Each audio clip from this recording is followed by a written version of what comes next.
നമസ്കാരം. ഒരിക്കലും എൻ്റെതായിട്ടുള്ള ഒരു അഭിപ്രായം പറയണം എന്ന് ആഗ്രഹിച്ച ഒരു വിഷയത്തെക്കുറിച്ചല്ല ഞാൻ പറയാൻ പോകുന്നത്. എനിക്കെന്തായാലും ആ വിഷയത്തിൽ ഒരു അഭിപ്രായം ഉണ്ടായിരുന്നു. ആ അഭിപ്രായം ഞാൻ ഇന്നലെ പറഞ്ഞു. അതായത് മറ്റൊരു മതവിഭാഗവുമായി ബന്ധപ്പെട്ട് ആ വിഷയത്തിൽ, വിശ്വാസവുമായി ബന്ധപ്പെട്ടുള്ള വിഷയത്തിൽ ആരും ഇടപെടരുത്. അത് ആ മതവിഭാഗവുമായി ബന്ധപ്പെട്ടുള്ള ആളുകൾ തീരുമാനിക്കട്ടെ. അതുപോലെ തന്നെ ഇവിടെ ഒരു ദൈവത്തെയും ആരും നിന്ദിക്കരുത്. നന്നാക്കി പറഞ്ഞില്ലെങ്കിലും കുഴപ്പമില്ല, നിന്ദിക്കാൻ പോകരുത്. അതാണ് എൻ്റെ അഭിപ്രായം.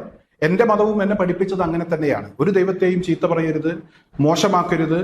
അങ്ങനെ മോശമാക്കിയാൽ, ചീത്ത പറഞ്ഞാൽ തിരിച്ച് അത് സ്വന്തം ദൈവത്തെ ചീത്ത പറയുന്നതിന് തുല്യമാണ് എന്ന് പഠിച്ച ഒരു വ്യക്തിയാണ്. എൻ്റെ മതം എന്നെ അങ്ങനെയാണ് പഠിപ്പിച്ചിട്ടുള്ളത്. അതുകൊണ്ട് ഞാൻ ആ വിഷയത്തിൽ അഭിപ്രായം പറയുന്നില്ല എന്ന് തീരുമാനിച്ചതാണ്. പക്ഷെ ഇവിടെ സമൂഹ മാധ്യമങ്ങളിൽ വലിയ ചർച്ചകൾ ഉയർന്നു വരുന്ന സാഹചര്യത്തിൽ ചില വിഷയങ്ങൾ പറയേണ്ടി വരികയാണ്. ഇന്നലെ ആലപ്പുഴ ചേർത്തലയിലെ മെഹർ എന്ന് പറയുന്ന മന്തിക്കടയുമായി ബന്ധപ്പെട്ട് ഉയർന്നു വന്ന വിവാദം എല്ലാവർക്കും അറിയാം. ഉണ്ണിക്കണ്ണന്റെ, ശ്രീകൃഷ്ണന്റെ ഫോട്ടോ വെച്ച് ആ ഫോട്ടോയ്ക്ക് മുന്നിൽ ഒരു സൈഡിൽ വെണ്ണ ഇരിക്കുന്നുണ്ട്, അതുപോലെ തന്നെ മറ്റൊരു ഭാഗത്ത് ചിക്കൻ മന്തി ഇരിക്കുന്നുണ്ട്. ഉണ്ണിക്കണ്ണൻ ചിക്കൻ മന്തി കഴിക്കാൻ ഇരിക്കുന്നത് പോലെയുള്ള ഒരു ഫോട്ടോ വിഷു ആശംസ നേർന്നുകൊണ്ട് ഈ മെഹർ ഹോട്ടലിന്റെ ഉടമ പുറത്തിറക്കിയിരുന്നു. 9 ആളുകൾ കൂടി ചേർന്ന് നടത്തുന്ന ഒരു റെസ്റ്റോറന്റാണ്. ഈ റെസ്റ്റോറന്റുമായി ബന്ധപ്പെട്ട് ഇപ്പോൾ വലിയ വാർത്തകളൊക്കെ ചില ആളുകൾ ഉയർത്തിക്കൊണ്ടുവരുന്നുണ്ട്.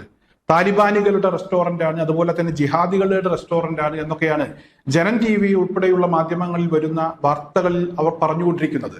എന്തായാലും ഇപ്പോൾ ഈ വിഷയം വിവാദമായ സ്ഥിതിക്ക് പോലീസ് ഇയാൾക്കെതിരെ കേസെടുത്തു, നടപടിയെടുത്തു. പോലീസിനെ ഞാൻ ഇന്നലെ അഭിനന്ദിച്ചുകൊണ്ട് എൻ്റെ അഭിപ്രായം വളരെ കൃത്യമായി പറഞ്ഞിരുന്നു. ഈ രാജ്യത്തെ, അല്ലെങ്കിൽ പ്രത്യേകിച്ച് കേരളത്തിലെ മതേതര വിശ്വാസികൾ, അതുപോലെ തന്നെ ഇവിടെ ഏത് മതവിശ്വാസവുമായി ബന്ധപ്പെട്ട് നിൽക്കുന്ന ആളുകളാണെങ്കിലും അവരൊക്കെ ഒരേ അഭിപ്രായം തന്നെയാണ് ഈ വിഷയത്തിൽ രേഖപ്പെടുത്തിയത്. ആരും ഇത്തരത്തിലുള്ള വിഷയങ്ങളിൽ ഒരു ദൈവത്തെ നിന്ദിക്കുന്ന രീതിയിലുള്ള ഒരു ഇടപെടൽ നടത്തരുത്, അതുപോലെ തന്നെ ആരെയും അപമാനിക്കരുത് എന്ന് തന്നെയാണ് പറഞ്ഞത്. എന്തായാലും ഇന്ന് സമൂഹ മാധ്യമങ്ങളിൽ വ്യാപകമായി ചില ചർച്ചകൾ ഈ വിഷയവുമായി ബന്ധപ്പെട്ട് ഉയർന്നു വരുന്നുണ്ട്. അതായത് ശ്രീകൃഷ്ണൻ അങ്ങനെ ഏതെങ്കിലും ഒരു വിഭാഗത്തിന്റെ ദൈവമല്ല. ഹിന്ദു എന്ന് പറയുന്ന ഒരു വിഭാഗം വിശ്വസിക്കുന്ന, ആരാധിക്കുന്ന ഒരു ദൈവമാണ് ശ്രീകൃഷ്ണൻ, ഗുരുവായൂരപ്പൻ. ഈ സ്ഥിതിക്ക് ഇവിടെ ശ്രീകൃഷ്ണന് മുന്നിൽ മന്തി കൊണ്ടുവച്ചതുകൊണ്ട് ആർക്കാണ് പൊള്ളിയത്, ആർക്കാണ് കുഴപ്പം എന്നൊക്കെയുള്ള ചോദ്യങ്ങൾ ചോദിച്ചുകൊണ്ട് ഹിന്ദു വിശ്വാസവുമായി ബന്ധപ്പെട്ട് നിൽക്കുന്ന ആളുകൾ തന്നെയാണ് ചില ചോദ്യങ്ങൾ സമൂഹ മാധ്യമങ്ങളിൽ ഉയർത്തിയിരിക്കുന്നത്. നമ്മുടെ രാജ്യത്ത് എന്ന് പറയുന്നത് ഇവിടെ ബ്രാഹ്മണരായിട്ടുള്ള ആളുകൾ 6% മാത്രമാണ് ഉള്ളത്. നമ്പൂതിരി മുതൽ നായാടി വരെ ഹിന്ദു വിഭാഗത്തിൽപ്പെട്ട ആളുകളാണ്.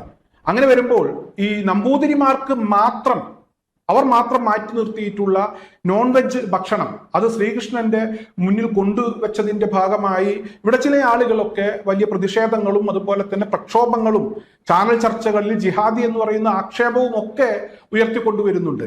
എന്തായാലും 6% നമ്പൂതിരിമാർക്ക് വേണ്ടിയാണോ, അല്ലെങ്കിൽ നമ്പൂതിരിയുടെ മാത്രം ദൈവമാണോ ശ്രീകൃഷ്ണൻ എന്ന ചോദ്യമാണ് ഉയർത്തിക്കൊണ്ടുവരുന്നത്. മറ്റുള്ള ആളുകൾ ഇവിടെ നായരുണ്ട്, ഈഴവരുണ്ട്, അതുപോലെ തന്നെ ഹിന്ദു മതവിഭാഗവുമായി ബന്ധപ്പെട്ട് ഒരുപാട് ആളുകൾ ശ്രീകൃഷ്ണനെ വിശ്വസിക്കുന്ന ആളുകളുണ്ട്. ഞാൻ പറഞ്ഞല്ലോ, നമ്പൂതിരി മുതൽ നായാടി വരെ ഹിന്ദു വിഭാഗത്തിൽപ്പെട്ട ആളുകളാണ്, ശ്രീകൃഷ്ണനെ ആരാധിക്കുന്ന ആളുകളാണ്, വിശ്വസിക്കുന്ന ആളുകളാണ്. അതേസമയം ഇവിടെ ഈ നോൺ വെജിറ്റേറിയൻ കഴിക്കാത്ത ഏക വിഭാഗം എന്ന് പറയുന്നത് നമ്പൂതിരിമാരാണ്, ബ്രാഹ്മണന്മാരാണ്. അവർ മാത്രമാണ് നോൺ വെജിറ്റേറിയൻ കഴിക്കാത്തത്. എന്തായാലും മറ്റുള്ള ആളുകൾ, അവർക്ക് നോൺ വെജിറ്റേറിയൻ നല്ല രീതിയിൽ ഇഷ്ടപ്പെടുന്ന ആളുകളുണ്ട്, അതുപോലെ തന്നെ വെജിറ്റേറിയൻ ഇഷ്ടപ്പെടുന്ന ആളുകളുണ്ട്. ചില ആളുകൾക്ക് നോൺ വെജ് ആണ് ഇഷ്ടം. എന്തായാലും ദൈവത്തിന് കൊടുക്കുമ്പോൾ, അതുപോലെ തന്നെ മറ്റൊരാൾക്ക് വളരെ സന്തോഷത്തോടു കൂടി ഒരു കാര്യം ചെയ്തു കൊടുക്കുമ്പോൾ, അല്ലെങ്കിൽ ഒരു ഭക്ഷണം കൊടുക്കുമ്പോൾ, നമ്മൾ കഴിക്കുന്ന ഭക്ഷണം ഏതാണോ ആ ഭക്ഷണം, നമുക്ക് ഇഷ്ടപ്പെട്ട ഭക്ഷണം ഏതാണോ അത് കൊടുക്കുക എന്നുള്ളതാണ് ചില ആളുകളുടെ രീതി. ദാനം കൊടുക്കുമ്പോഴും അങ്ങനെ തന്നെയാണ്. നമുക്ക് വേണ്ടാത്തതല്ല മറ്റൊരാൾക്ക് കൊടുക്കേണ്ടത്. നമുക്ക് വേണ്ടത്, ഒരു വസ്ത്രം കൊടുക്കുകയാണെങ്കിൽ തന്നെ നല്ല വസ്ത്രം കൊടുക്കണം. നമുക്ക് ഉപയോഗിക്കാൻ തോന്നുന്ന, നമുക്ക് ഇഷ്ടപ്പെടുന്ന വസ്ത്രം കൊടുക്കണം. അതുപോലെ ഭക്ഷണം കൊടുക്കുകയാണെങ്കിൽ നമുക്ക് ഇഷ്ടപ്പെടുന്ന, നമ്മൾ കഴിക്കാൻ ഉദ്ദേശിക്കുന്ന, നമുക്ക് കഴിക്കാൻ ഏറ്റവും ഇഷ്ടപ്പെട്ട ഭക്ഷണം അത് മറ്റൊരാൾക്ക് കൊടുക്കണം. എന്തായാലും ഇവിടെ ദൈവത്തിന് മുന്നിൽ, ഒരു ചിത്രത്തിന് മുന്നിൽ മന്തി കൊണ്ടുവച്ചത് കൊണ്ട് എന്താണ് പ്രശ്നം? ബ്രാഹ്മണന്റെ മാത്രം ഉണ്ണിക്കണ്ണനാണോ, ബ്രാഹ്മണന്റെ മാത്രം ഗുരുവായൂരപ്പനാണോ എന്ന് ചോദിച്ചുകൊണ്ടുള്ള ചില ചോദ്യങ്ങൾ സമൂഹ മാധ്യമങ്ങളിൽ ഉയർന്നു വരുന്നുണ്ട്. എന്തായാലും ഇത്തരത്തിലുള്ള ചോദ്യങ്ങൾക്ക് കൂടെ മറുപടി കണ്ടെത്തേണ്ടതുണ്ട്. മറ്റു മതവിഭാഗവുമായി ബന്ധപ്പെട്ട് എന്തായാലും ഇത്തരത്തിലുള്ള വിഷയങ്ങളിൽ ഇടപെടേണ്ടതില്ല എന്ന് തന്നെയാണ് എൻ്റെ അഭിപ്രായം. ഞാനും ഈ വിഷയത്തിൽ ഇടപെടാൻ ഉദ്ദേശിച്ചതല്ല. പക്ഷെ സമൂഹ മാധ്യമങ്ങളിൽ ഉയർന്നു വരുന്ന ഇത്തരത്തിലുള്ള ചോദ്യങ്ങളുമായി ബന്ധപ്പെട്ട്, ഇത്തരത്തിലുള്ള സംശയങ്ങളുമായി ബന്ധപ്പെട്ട് തീർച്ചയായും അത്തരത്തിൽ സംശയം ഉന്നയിക്കുന്ന ആളുകളുടെ, അവരുടെ അഭിപ്രായങ്ങളും അതുപോലെ തന്നെ അവരുടെ സംശയങ്ങൾ കൂടെ നമ്മൾ കേൾക്കാൻ തയ്യാറാകണം. അതുകൂടെ ഇവിടെ ചർച്ചയിലേക്ക് കൊണ്ടുവരേണ്ടതുണ്ട്. അതുകൊണ്ട് മാത്രമാണ് ഈ ഒരു വിഷയം ഞാൻ നിങ്ങളുടെ ശ്രദ്ധയിലേക്ക് കൊണ്ടുവന്നത്.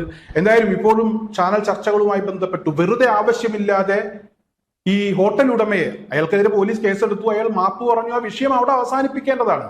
എന്നാൽ ആ വിഷയം അവസാനിപ്പിക്കാതെ തുടർച്ചയായി ഈ വിഷയം തന്നെ ചർച്ച ചെയ്ത് അതിന്റെ ഭാഗമായി എന്തെങ്കിലുമൊക്കെ മുതലെടുപ്പ് നടത്താൻ കഴിയുമോ എന്ന് കൂടുതൽ ആളുകൾ ചിന്തിച്ചപ്പോൾ, അല്ലെങ്കിൽ സംഘപരിവാർ സംഘടനകളുമായി ബന്ധമുള്ള ആളുകൾ ചിന്തിച്ചപ്പോൾ, ഇവിടെ ഹൈന്ദവ വിശ്വാസികളുടെ ഭാഗത്ത് നിന്ന് തന്നെ ഇത്തരത്തിലുള്ള ചില ചോദ്യങ്ങൾ ഉയർന്നു വന്നിരിക്കുകയാണ്. തീർച്ചയായും മാന്യമായ മറുപടി ഇത്തരത്തിലുള്ള ചോദ്യങ്ങളുമായി ബന്ധപ്പെട്ടും ഉണ്ടാകേണ്ടതാണ് എന്നതാണ് എൻ്റെ അഭിപ്രായം. അതുകൊണ്ട് മാത്രമാണ് ഞാൻ ഈ വിഷയം ഒരിക്കൽ കൂടെ നിങ്ങളുടെ ശ്രദ്ധയിലേക്ക് കൊണ്ടുവന്നത്.